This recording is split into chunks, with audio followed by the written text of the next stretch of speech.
আমরা এখন দেখবো যে ত হরফের মধ্যে পার্থক্য কোথায়।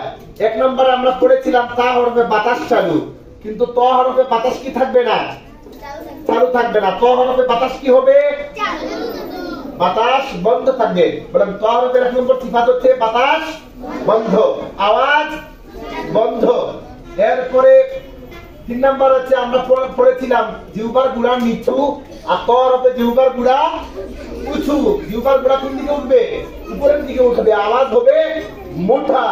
আর 4 নম্বরে জিহ্বা আমরা পড়েছিলাম আগে তা হরফে জিহ্বার মাঝখান তালু থেকে পৃথক থাকা, কিন্তু ত হরফে জিহ্বার মাঝখান তালুর সাথে কি হবে, মিলিত হয়ে উচ্চারিত হবে।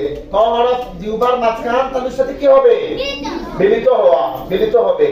এরপরে 5 নম্বরে হচ্ছে উচ্চারণে আওয়াজ মজবুত, আর 6 নম্বরে একটা বেশি, সেটা হচ্ছে উচ্চারণে ধাক্কা দেওয়া। এবার আসো আমরা এই দুইটা হরফ আলাদাভাবে ছন্দ দিয়ে পড়ি। এবার আমরা বলবো ত দিয়ে। দেখেন আগে তা কিভাবে বলেছি, এবার ত কিভাবে বলি, উচ্চারণের পার্থক্যটা ভালোভাবে বুঝবেন। তরি পুনি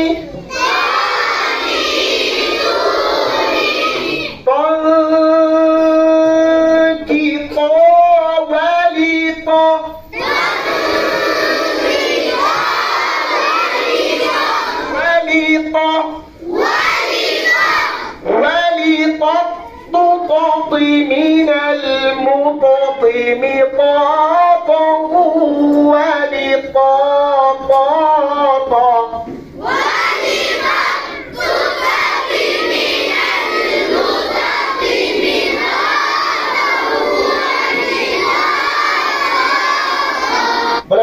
تاني توني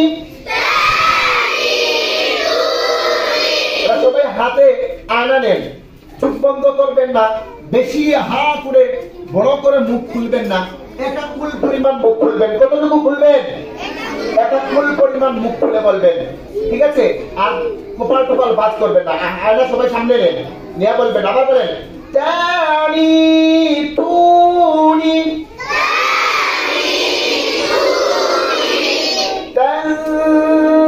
কিতা ওয়ালিদা।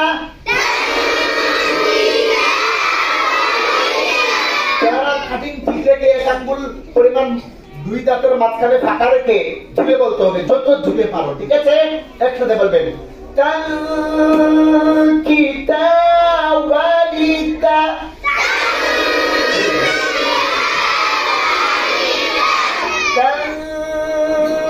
কিতা ওয়ালিদা।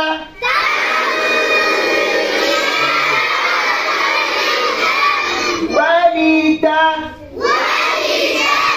والدة تتت من المتت متاتا ولتاتا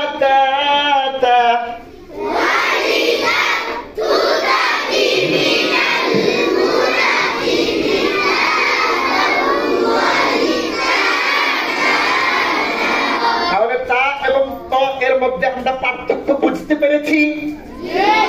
তা মোটা করে বলতে হবে, আর তা কিভাবে বলতে হবে, চিকন করে বলতে হবে। কথা বুঝে গেছে?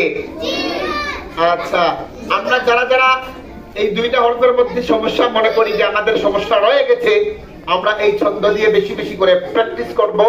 অবশ্যই আমাদের এই হরফের যে জড়তা আছে সেটি দূর হবে ইনশাআল্লাহ। সবাই বলেন সুবহানাকাল্লাহুম্মা